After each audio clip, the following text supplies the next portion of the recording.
Oakvale Case File, Jessica Caine, File Number 956, Reality.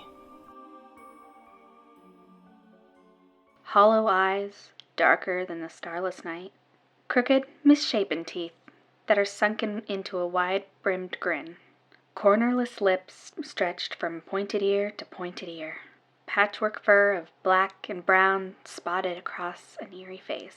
He beckons her into herself, that blank portal which was like water, both in depth and in shimmer. She stepped through as Cheshire desired, Alice now lost to the world, the sky beneath her feet pale, pink, and serene, swallowed and gulped in a ravenous hunger at her ever-falling self. The moments before her plunge flicker in her mind's eye. She awoke abruptly, Wonderland invading her sleep again. The perverse obsession with Alice had permeated every aspect of Jessica's life. These dreams are what landed her in Oakvale in the first place. Blurred lines between reality and fiction had granted her the permissions to do unspeakably horrid things. Counting into the thousands, her dreams were constantly in motion. So vivid were they that the transition from sleeping to awake were perfectly seamless.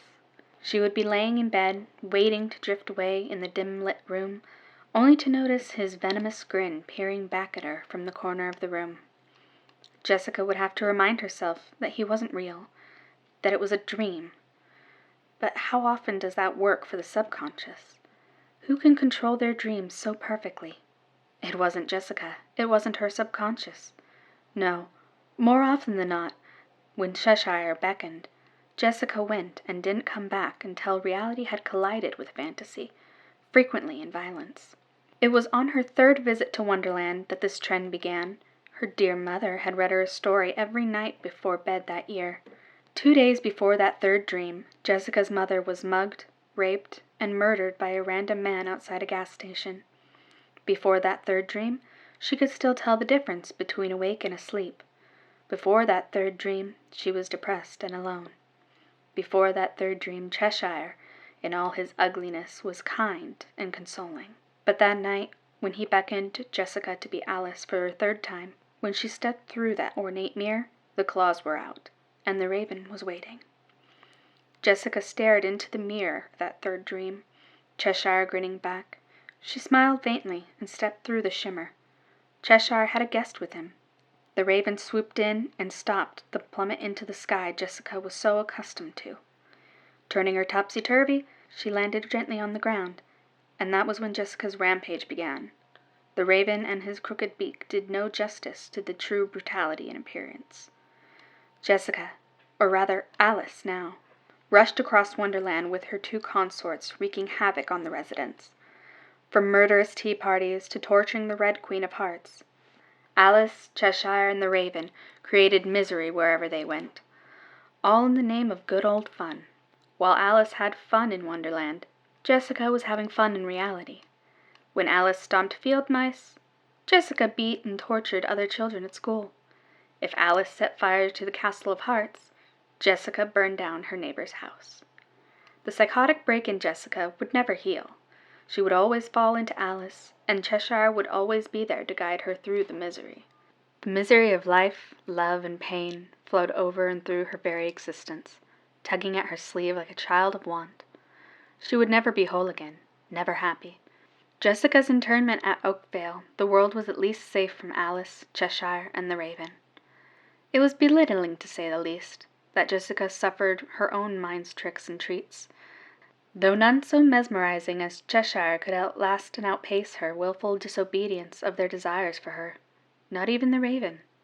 Jessica was indeed on the road to recovery, a recovery of sorts anyways. She grew an intolerance for the choices made on her behalf by the dodo, the hatter, the caterpillar, and even the raven.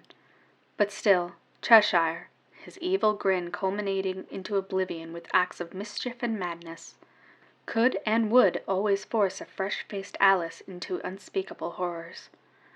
The deplority of it all is that Cheshire, in his otherworldly ways, took advantage of poor Jessica's trauma, and to speak of that cat-like being as if he were real may seem to be of a clinically counterproductive nature, but is with horror that it must be made clear. His influence is equal to that of any real sadistic man that may exist in the world, even if I do not.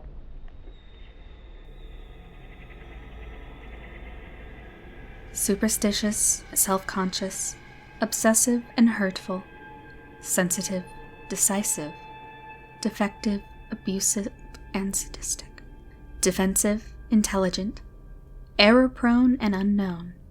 It is me. That is what we bleed.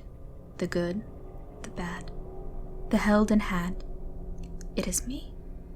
Unexcused and justly rude. I can't believe I want to see what's true and what's free.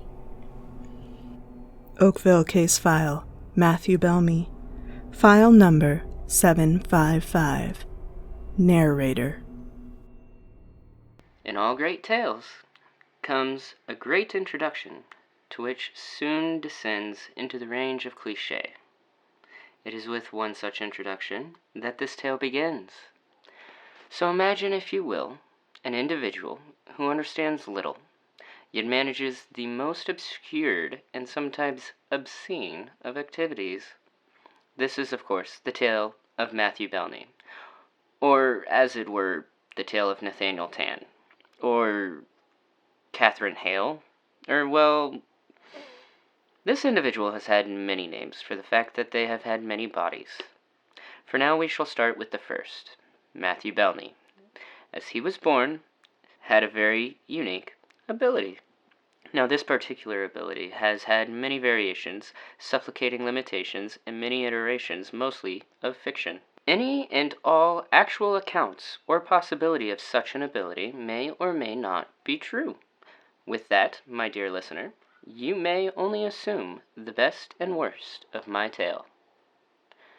Matthew grew up in American suburbia, and like most middle-class white families, there was nothing special about the Belneys. Mr. Belney worked a dead-end job, 9 to 5, barely making enough to support his boring family. Mrs. Belney also worked a dead-end job, though only part-time, as she preferred the required company of her children over that of her co-workers. The eldest child was not Matthew, but his overachieving sister, who deemed never to live in the same boring conditions as her parents, though she would most likely end up as such, mostly due to the unsurmountable student debt that she was likely to accrue in her false pursuit of better living conditions. It would seem the only truly miraculous individual in the Belney family was Matthew, who was extraordinarily boring. Like most of his kind, Matthew had no special talents, no endearing qualities that would land him married to a rich wife or husband, which will be understood later. For Matthew was also very plain and not very handsome, or in a physically appealing body, as yet has been described. And unlike his overachieving sister, he did not have the drive nor intelligence to achieve great deeds. Basic milk chocolate hair, cut short, drew his cauliflower face into a roundish offset, not in the least appealing to any gender. Now, surely this has proven quite boring. However, it is important to note that in order for this tale to have any value, it must have a start, and Matthew is that starting point. That, of course, does not detract from the fact that his life was so horribly droll, almost dreary, like that of Matthew's putrid green eyes.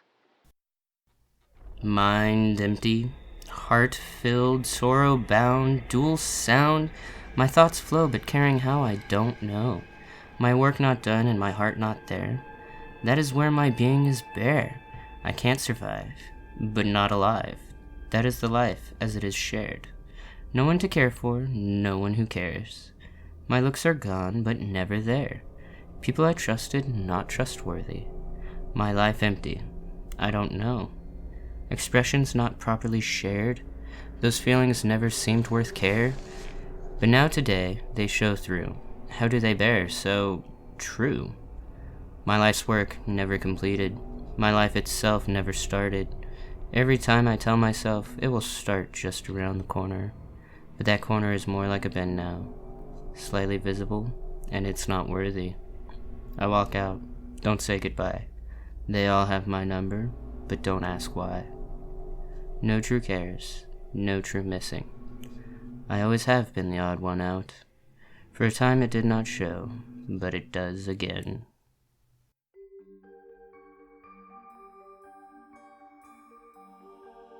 Dark Library: The Chronicles of Oakvale was written by Michael Holderness and produced by Out of Pocket Productions. The part of Matthew Belney was played by Michael Holderness. Jessica Caine was played by Cale Martin, and Dr. Amanda Morrison was played by Morgan Ramirez. You can find us on Twitter at Out of Pocket Prod and Facebook at Out of Pocket Productions. Please like, subscribe, and review. This helps us out like you wouldn't believe. This series wouldn't be possible without our amazing Patreons. If you'd like to join them for some cool rewards, click the link in the description below. And thank you for listening. We'll see you next week.